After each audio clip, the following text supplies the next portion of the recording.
Esta semana foi divulgado o vídeo de uma cobra sucuri na orla de Abaetetuba. As imagens repercutiram bastante nas redes sociais.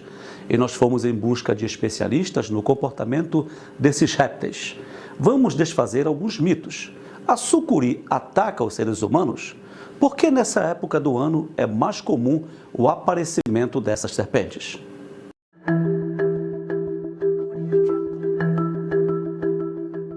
Esse vídeo, que circulou bastante nas redes sociais esta semana, mostra uma sucuri escondida no vão de uma ponte de concreto na orla de Abaetetuba. O réptil, que pertence a um grupo semiaquático de cobras, conseguiu resistir às tentativas de captura e voltou para um de seus habitats naturais, mergulhando de volta nas águas do rio Maratauira, que banha a cidade. O aparecimento de sucuris sempre causa medo, por causa do tamanho desses répteis. Essa teria aproximadamente 2 metros, mas a espécie alcança em média 8 metros de comprimento e chegam a pesar até 300 quilos. Elas são temidas por causa das histórias que se contam sobre elas. Mas será que as sucuris são tão perigosas assim? A serpente em questão do vídeo, o nome dela é Eunectes murinus, né? Popularmente conhecida como sucuri verde, ou para os gringos, a famosa anaconda, né? É uma serpente que, apesar da sua grande proporção em tamanho, é realmente a maior serpente do Brasil. Ela não deveria ser alvo de tanto medo assim como as pessoas pregam, porque em geral as serpentes elas são animais que estão muito rodeados de mitos, lendas, crendices e na verdade falta um pouco mais desse conhecimento técnico. Por exemplo, a serpente em questão é uma serpente que é da família dos boídeos, ou seja, da mesma família que as jiboias. Logo, são serpentes que não apresentam presas inoculadoras de veneno, não podem causar nenhum tipo de malefício nesse sentido. São serpentes que têm como seu hábito de caça principalmente a constrição. Ah, mas o que é isso? Quer dizer que elas pegam as suas presas e é muito comum a gente ver que elas se enrolam, né, nas suas presas. E aí, ao contrário do que muitos pensam, que falam, elas se enrolam para quebrar os ossos. Não é bem assim. Na verdade, eles comprimem, né, os vasos sanguíneos a fim de asfixiar aquela presa para matar por asfixia e depois fazer ali o seu processo normal de digestão. Secundariamente pode acontecer de quebrar ossos, mas não é o sentido a priori no qual ela faz aquilo, né? Então é uma serpente que não deve causar tanto pânico assim.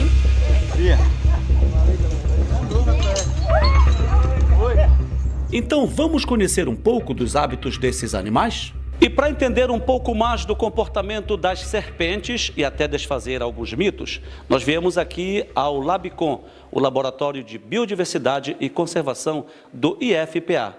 Vamos conversar com um grupo de estudos que trata justamente dessa relação do homem com esses répteis. A Lucimara é bióloga formada no IFPA. O Ramires e o Samuel são estudantes do curso de Biologia dessa mesma instituição.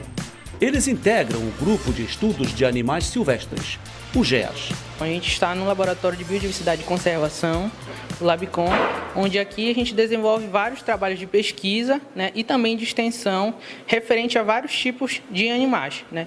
A gente principalmente trabalha com os répteis, né, e com enfoque nas serpentes.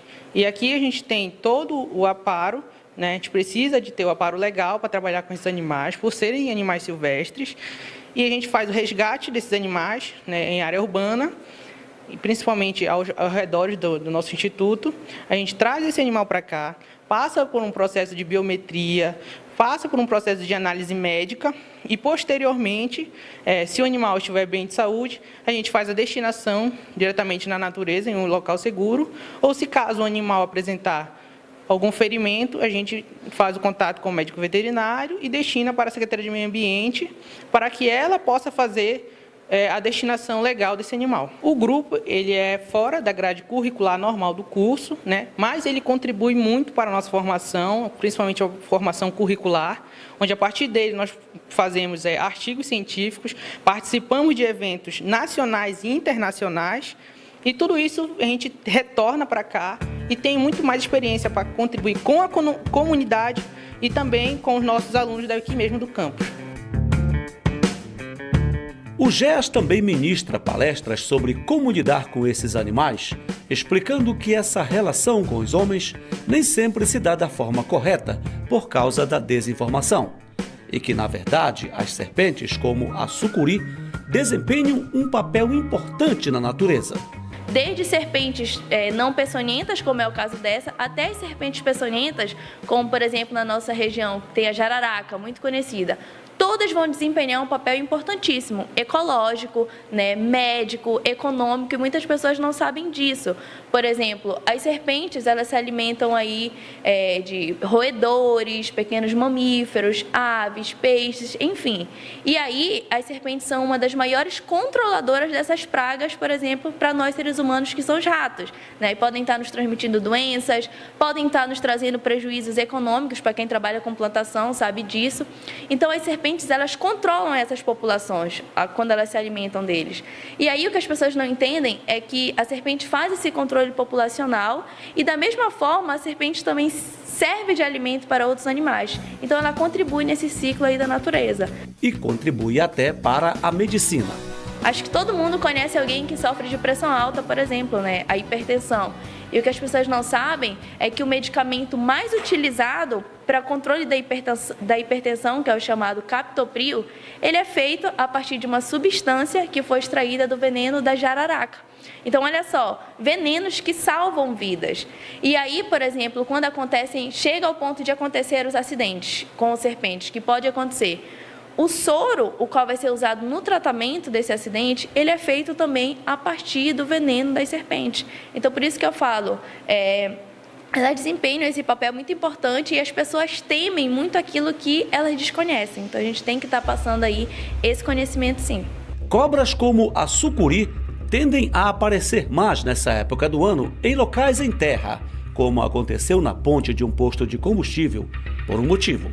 Como a gente está chegando num período mais chuvoso, esses animais eles vão procurar ambiente para se aquecer. Então, é muito comum que eles apareçam com mais frequência nas casas, nas residências aí.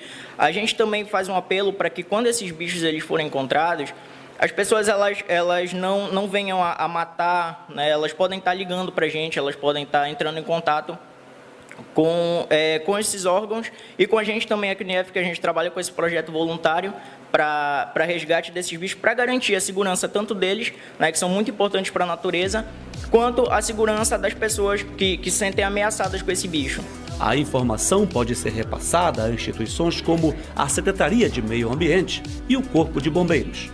Mas há forma de manter esses répteis afastados do convívio com o homem sem precisar maltratar os animais. Aí vão algumas dicas. Primeiramente, a gente tem que prevenir, E essa prevenção, ela acontece simplesmente pelo fato de você deve cuidar, do seu quintal, quem tiver quintal na sua casa, evitar lixo, lugares muito propícios a pragas, principalmente a ratos, que é esse justamente o objetivo dela vir até a sua residência. Outro cuidado é que, ao avistar uma serpente, seja qual for a espécie, primeiro que você deve se afastar. Evite chegar perto, evite ter o contato, justamente para ter a sua segurança e a segurança do animal. E para aquelas pessoas que ainda têm o repulso, o medo e querem matar, vale lembrar que matar, perseguir animal silvestre é crime ambiental e a pessoa pode ser responsabilizada por isso. E você deve estar se perguntando, é verdade que serpentes como a sucuri atacam os seres humanos? Na verdade, isso não passa de uma crendice, por conta da forma como essas serpentes são retratadas. Sempre fala aquele exemplo do filme Anaconda, onde ele demonstra ali que é, inclusive, da mesma família, seria a anaconda como é a sucuri, que sai à espreita ali, caçando os seres humanos, assim, com sangue nos olhos atrás, mas isso não acontece. Os humanos não fazem parte da dieta desses animais, como eu falei. Elas são serpentes que têm hábitos semiaquáticos, então elas podem estar ali se alimentando de peixes ou de outros animais também, como eu falei, pequenos roedores, mamíferos, aves. Elas são bem generalistas, mas os humanos não fazem parte da sua dieta. Então, no Brasil, por exemplo, a gente não tem nenhum registro, de fato, comprovado de que já houve caso de uma sucuri engolindo um humano. Fora do Brasil, a gente já teve pouquíssimos casos isolados, casos de outros tipos de serpentes, como a famosa piton reticulada, onde já aconteceu casos isolados, mas no Brasil nunca aconteceu isso. As pessoas propagam muitas fake news, né? Isso é realmente um desserviço aí para as serpentes.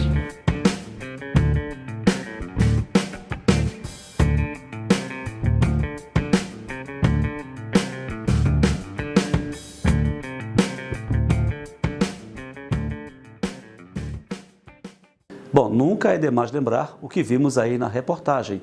Matar qualquer animal silvestre é crime ambiental. Ao se deparar com esses animais, o certo sempre é comunicar aos órgãos ambientais, Corpo de Bombeiros ou até mesmo a esse grupo de estudos do IFPA.